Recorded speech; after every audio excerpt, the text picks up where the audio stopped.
ভাষান্তেকের সমস্যা কি জানো? আমাদের এইদিকে তো স্লাম এরিয়া মানে মানে বলতে বস্তি এরিয়াটা বেশি সুন্দর হতো। সেক্ষেত্রে আমাদের মানে পুরো জোনটা একই রকম দেখা যেত, সুন্দর দেখা যেত। মানে যাতে সবাই বলে যে ক্যান্টনমেন্ট এরিয়াটা বা কচুক্ষেত এরিয়াটা, ভাষান্তেক এরিয়াটা।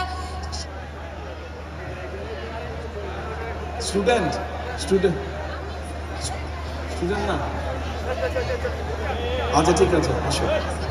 ওয়ালাইকুম সালাম। জানো তুমি স্টুডেন্ট? হ্যাঁ, আমি স্টুডেন্ট। কোথায় পড়ো? আমি ইউনিভার্সিটি অফ এশিয়া এটা কাছে নিতে হবে। হ্যাঁ, ইউনিভার্সিটি অফ এশিয়া প্যাসিফিকের স্টুডেন্ট, ইংলিশ আচ্ছা ডিপার্টমেন্টে। এটা কোথায়? এটা হচ্ছে ফার্ম গেট, গ্রিন রোডের এখানে পান্থপথে। তুমি এখানে কোথায় থাকো? আমি এখানে পুরান কচুক্ষেতে থাকি। পুরান কচুক্ষেতে? জি। এটা তো ভাষান্তেকের বাইরে পড়লো। ক্যান্টনমেন্টের অপোজিটে পুরান কচুক্ষেত, মুসলিম তাহলে মডার্ন তুমি কি এরিয়াটা। ভাষান্তেকের সমস্যা কি জানো? আমাদের এইদিকে তো স্লাম এরিয়া মানে মানে বলতে বস্তি এরিয়াটা বেশি। তো সাধারণ মানুষের মানে আমাদের ক্যান্টনমেন্টের ভিতরের এরিয়াটা খুব সুন্দর, গুছানো পরিবেশ, সুন্দর পরিবেশ। তো এই দিকের পরিবেশটা যদি আরেকটু সুন্দর হতো, সেক্ষেত্রে আমাদের মানে পুরো জোনটা একই রকম দেখা যেত, সুন্দর দেখা যেত।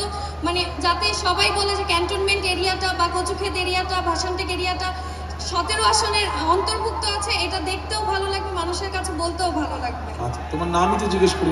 আমার নাম হেনায়েত তারমিম। আমার বাবা হচ্ছে ঢাকা ক্যান্টনমেন্ট বোর্ড ওয়ার্ডের সাংগঠনিক সম্পাদক মোহাম্মদ ফেরদৌস আহমেদ।